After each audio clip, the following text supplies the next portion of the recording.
Good morning, students. This is Manmohan Sharma, your mathematics teacher. So today we are going to study about our next concept of arithmetic progression, that is sum of n number of terms of an AP. AP के n terms का sum किस तरह से solve करते हैं? Till now we have completed exercise 5.2 and we have studied about the nth term of an AP. ठीक है बेटा? In this particular lecture, I am just going to explain you about the sum of n number of terms of an AP. So let us start. Join with me on this particular video.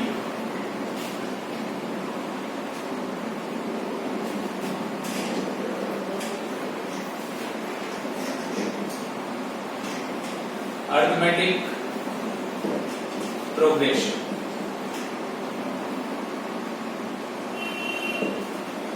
Okay, so this is sum of n terms of an AP. AP के n terms का sum कैसे निकालते हैं ये अपने को सीखना है. So first of all, just write the n number of terms of an AP. So A1, A2, A3 up to AN. So this is an AP series बेटा. ये एक AP series है जिसके अंदर फर्स्ट टर्म है A1 and last term है AN. Now we have to do the sum of n number of terms of an AP. That is Sn equal to A1 plus A2 plus A3 plus up to AN. AN तक इसका सम करना है. ठीक है. अब बेटा देखिए इसको करने के लिए जो इसकी डेरिवेशन है मींस ये फॉर्मूला आया कहां से, rather than just telling you the formula of finding the sum of n number of terms of N AP, I am going to explain you how that particular formula is derived. Okay, so just focus on the board. देखिए बेटा यहां पे अपने को A1 plus A2 plus A3 up to AN ये अपने को करना है, राइट. सो लास्ट टर्म अगर AN है, इससे पिछली टर्म क्या होगी बेटा? अगर मैं कहूं कि लास्ट टर्म है अपने पास में 10th टर्म जो है ना दे रखी है, 10th टर्म कोई वैल्यू होगी तो 10th से पिछली टर्म क्या होगी? 9th टर्म होगी ना, और उससे पिछली टर्म क्या होगी? 8th टर्म होगी, है ना. इन द सेम मैनर अगर हमारी लास्ट टर्म है AN is the last term. So AN से पिछली टर्म को हम कैसे लिख सकते हैं? AN से एक कम, that is AN minus 1, okay, plus AN. इस तरह से लिख सकते हैं. कोई डाउट नहीं होना चाहिए. AN minus 1 then AN. Okay, first term is A1, second is A2, then A3, then AN minus 1, then AN. Okay, this is equation number first, right beta? Now what we will do, we will just write this particular series in the reverse order. reverse order में इसको हम लिखेंगे. कैसे लिखेंगे? ये जो Sn equal to A1 plus A2 plus A3 up to AN है, इसी Sn को हम क्या ऐसे लिख सकते हैं? AN plus A of n minus 1 plus A of n minus 2 plus A2 plus A1. This is equation number 2. इस तरह से लिख सकते हैं ना बेटा, है ना. लास्ट टर्म AN, उससे पिछली टर्म AN minus 1, उससे पिछली टर्म AN minus 2 लिख सकते हैं. और second term A2 and first term A1. ऐसा मैं क्यों कर रहा हूं? ताकि इनका मैपिंग होता चले. A1 का मैपिंग AN के साथ में, A2 का A of n minus 1 के साथ, A3 का A of n minus 2 के साथ, then A of n minus 1 का A2 के साथ और AN का A1 के साथ में. इस तरह से मैपिंग हो गया. Now what we have to do, just add equation 1 plus equation 2. दोनों इक्वेशंस को हमको ऐड करना. ऐड करने पे Sn प्लस Sn क्या लिख सकते हो बेटा?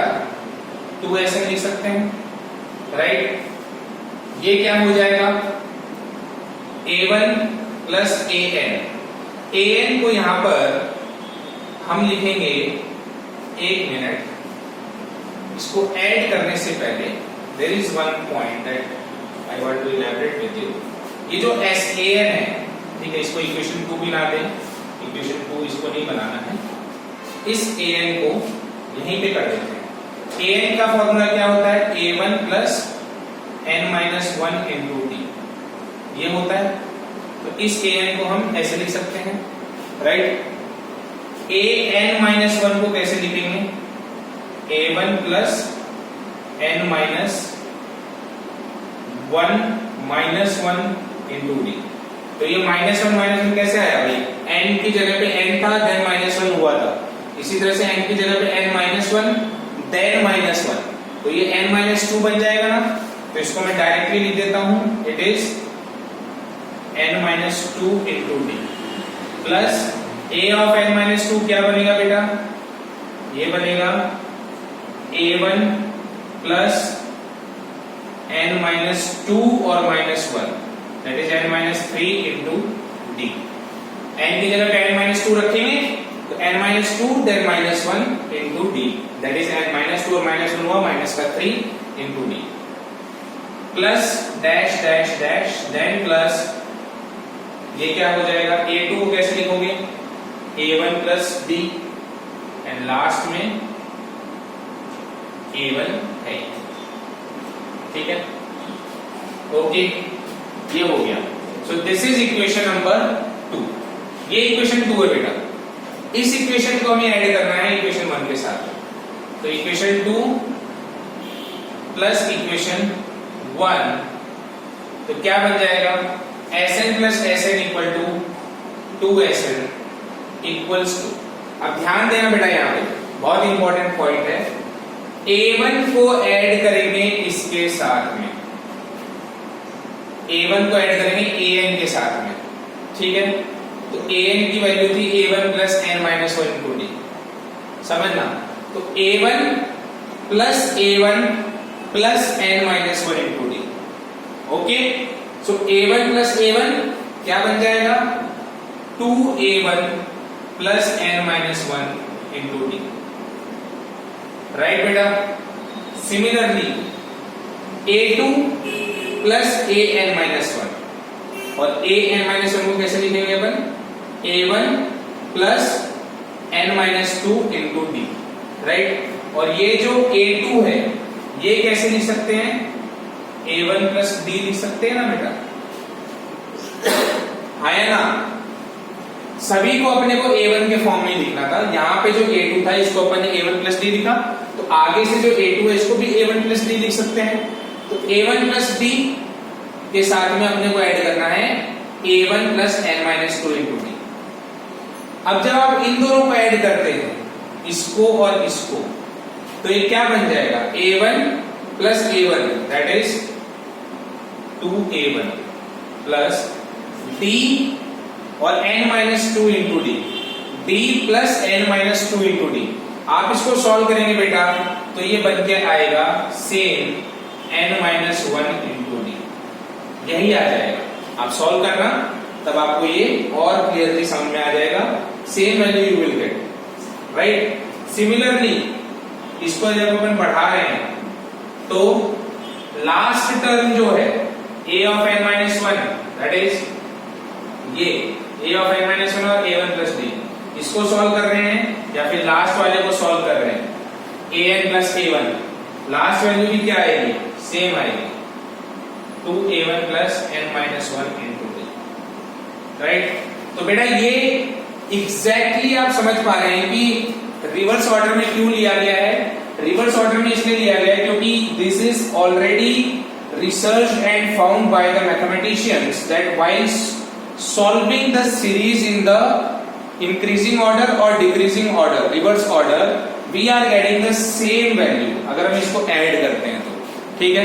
तो यहाँ क्या देख रहे हैं अपन कि 2a1 plus n-1 into d, second term भी यही आ रही है, थर्ड भी यही आएगी, फोर्थ भी यही आएगी, और लास्ट nth टर्म जो है उसका एडिशन भी सेम आएगा, तो यहां से एक चीज समझ में ये आती है कि ये 2a1 plus n minus 1 into D जो है इसको हम n टाइम्स ऐड कर रहे हैं।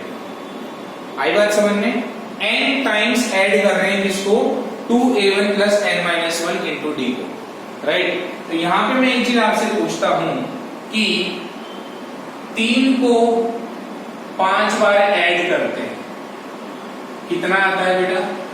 15 आता है। When we add 3 5 times we get 15, right? तो 3 को 5 बार ऐड करें या 3 को 5 से मल्टीप्लाई करें, we will get the same answer. Yes?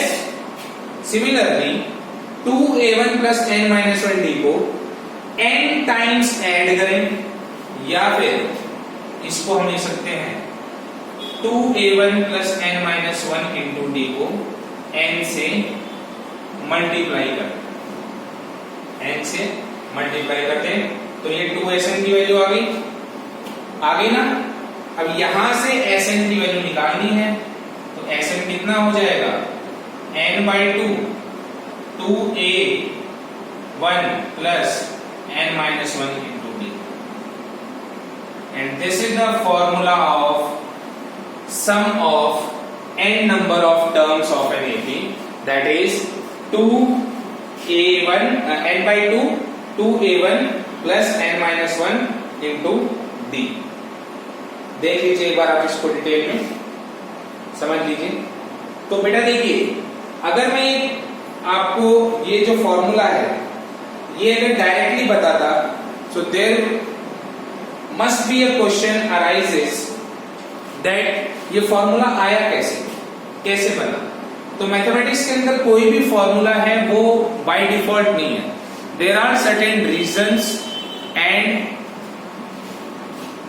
Objective of finding out that particular formula, ठीक है बेटा। और उनके पीछे डेरिवेशंस होती हैं जो कि ऑलरेडी हम लिखी लिखाई सॉल्व करी हुई डेरिवेशंस को अपन डायरेक्टली यूज करते हैं। So it is my suggestion to all of you that while solving the maths, अगर मैथ्स को डीपली समझना है तो आपको रूट में जाना होगा कि वो चीज आई कहां से, वो फॉर्मूला बना कैसे। अगर वो अंडरस्टैंडिंग का लेवल आपका हो जाता है then math will be very easier subject for all of you. Okay beta, so this is the formula of sum of n number of terms of an AP. Clear? So now n by 2 2a1 plus n minus 1 into d, ये formula है। This is the last formula of this particular chapter that we have done. Okay, now इसी का एक और case, यहां से अपन क्या समझे, Sn equal to n by 2 2a, a1 को अपन a भी लिख सकते हैं, n minus 1 into d। इसमें जो Sn है, सॉरी Sn क्या चीज है? Sum of n terms of N AP, right बेटा। n क्या है? नंबर ऑफ टर्म्स, ठीक है। a is the first term and d is the common difference. d जो है ये क्या है बेटा? कॉमन डिफरेंस, ठीक है। तो इनमें से कोई भी एक वैल्यू हिडन है, आई मीन अननोन है, बाकी वैल्यूज अपने को पता है, तो हम इस फॉर्मूला के अंदर इस वैल्यू को पुट करके आंसर निकाल सकते हैं। Clear? Now next thing is, इस फॉर्मूला से एक और फॉर्मूला बनता है, इसी का elaborated one, short form Sn equal to n by 2 2a को हम लिख सकते हैं ना बेटा, a plus n minus 1 into d, ये लिख सकते हैं, है ना। अब देखिए, क्या ये फॉर्मूला जाना पहचाना नहीं लग रहा? a plus n minus 1 into D, किसका फॉर्मूला है ये फॉर्मूला है n by 2 a plus nth term, nth term का मतलब लास्ट टर्म का फॉर्मूला है, और nth टर्म को हम जो है एल से भी डिनोट करते हैं, एल से भी डिनोट करते हैं, ठीक है, एन भी ले सकते हैं, एल भी ले सकते हैं। तो ये जो फॉर्मूला है n/2 कुछ बुक्स के अंदर आपको इस तरह से मिलेगा और कुछ के अंदर इस तरह से मिलेगा। So this is the another formula of sum of n number of terms of an AP। तो यहाँ पर बेटा देखिए दो फॉर्मूलाज हैं, एक ही चीज है, अलग अलग तरीके से रिप्रेजेंट किया है। So now the question arises कि सर ये फॉर्मूला कहाँ यूज करना है और ये फॉर्मूला कहाँ यूज करना है। So it is very simple, जब आपको first term, last term that is nth term और n नंबर ऑफ टर्म्स ये अपने को गिवन हो, लास्ट टर्म गिवन हो, then there is no need to find out common difference. जरूरत नहीं है डायरेक्टली इस फॉर्मूला के अंदर वैल्यूज पुट करिए and get the answer. Okay, और जब आपको कॉमन डिफरेंस दे रखा हो, n दे रखा हो, a दे रखा हो, then you have to use this formula. Right बेटा, है ना easy? Just note it down in your notebook, it is very easy formula. Okay, so sum of n number of terms of N AP। Right beta? So in this particular video we have discussed about the sum of n number of terms of an AP। ठीक है, ये रहा concept की बात। अब मैं आपको दो क्वेश्चंस इसके सॉल्व करवा देता हूँ फटाफट से, and after that particular exercise जो 5.3 है उसमें से, and after that you have to solve the, try to solve the rest of the questions. Okay, so come to exercise 5.3 ताकि ये कॉन्सेप्ट थोड़ा सा और डिटेल में आपके साथ क्लियर हो जाए। Okay,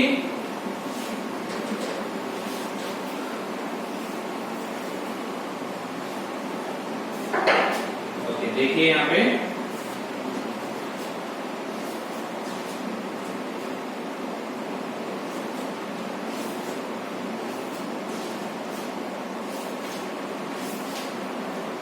So I hope all of you have done exercise 5.2 in your notebook। ये आपने कर ली होगी। अब देखिए एक्सरसाइज 5.3 का क्वेश्चन नंबर फर्स्ट का first part, find the sum of the following APs. APs का सम निकालना है, ठीक है। तो यहाँ पर है 2, 7, 12 और कहां तक दे रखा है, 10 टर्म्स तक दे रखा है, ठीक है, 10 टर्म्स तक। So what is the value of A? It is 2.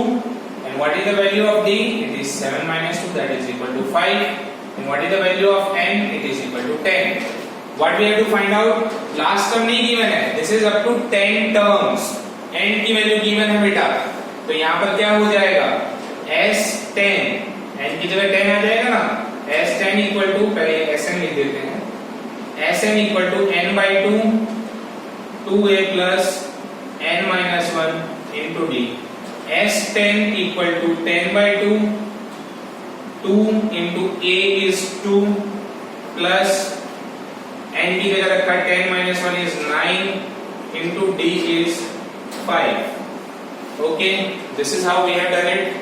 Now this is 5, it will become 4 plus 9 5s are 45, 5 into 49, it is equal to 9 5s are 45, 4 5 4 the 20 plus 4 24।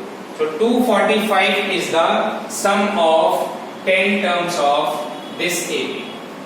इस AP के 10 terms का जो sum है वो 245 हो जाएगा। आसान है, कर सकते हैं आसानी से। Now I am solving the fourth part of it। Second और थर्ड आपका होमवर्क है बेटा, फोर्थ पार्ट इसके अंदर अभी अपन करते हैं सॉल्व, ठीक है। Question part number 4।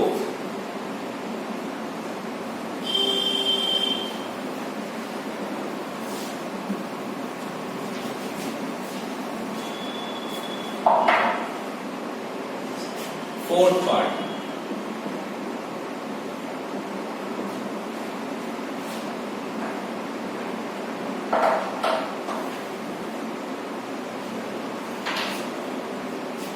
One by 15 mark करिए,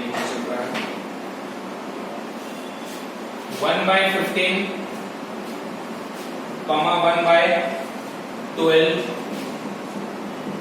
comma 1 by 10 then up to 11 terms 11 terms तक इसको सॉल्व करना है। a की वैल्यू 1 by 15, d की value 1 by 12 minus 1 by 15 it is equal to what 12 और 15 का जो एलसीएम होगा वो कितना हो जाएगा 60। कैसे निकालते हैं एलसीएम सभी को आता है।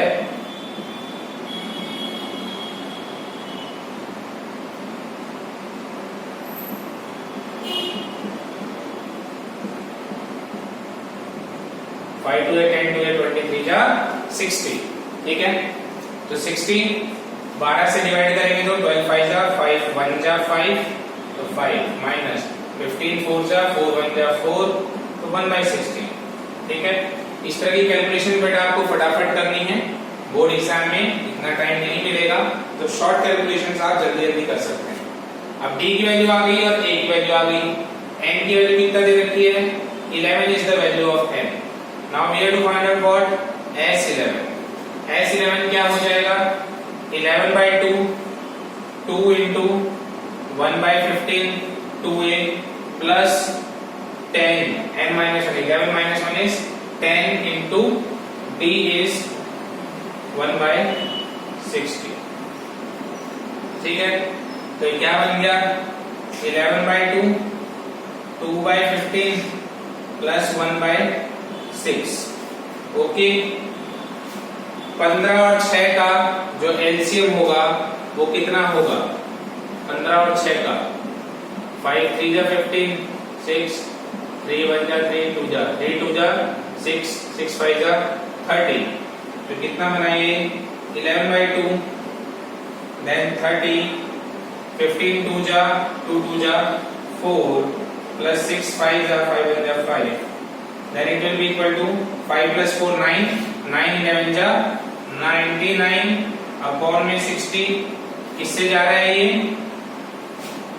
3 से जा रहा है तो 3 3 जा 9 2 जा 33 अपॉन में 20 is the answer for this particular part। ठीक है बेटा so I hope ये आपको क्लियर है। इस तरह से sum of n number of terms of AP हम सॉल्व करेंगे। ठीक है so rest of the parts you have to do in your notebook. Question number first का सेकंड और थर्ड पार्ट आप सॉल्व करेंगे, then try to solve the question number second जो question है उसको भी आप सॉल्व करने की कोशिश करेंगे। So I am just going to finish my video this lecture over here and in the next lecture we will be solving the questions of exercise 5.3 but solve the questions. ठीक है although I will make the video of the questions but it doesn't mean that you will not practice at your home beta। this is very crucial time that you are having the board examination after 6 months, right? So you just have to focus and prepare the schedule accordingly and study hard, right? So in the next video we will be solving the rest of the questions. Stay tuned, stay safe at your home. Thank you so much. All the best.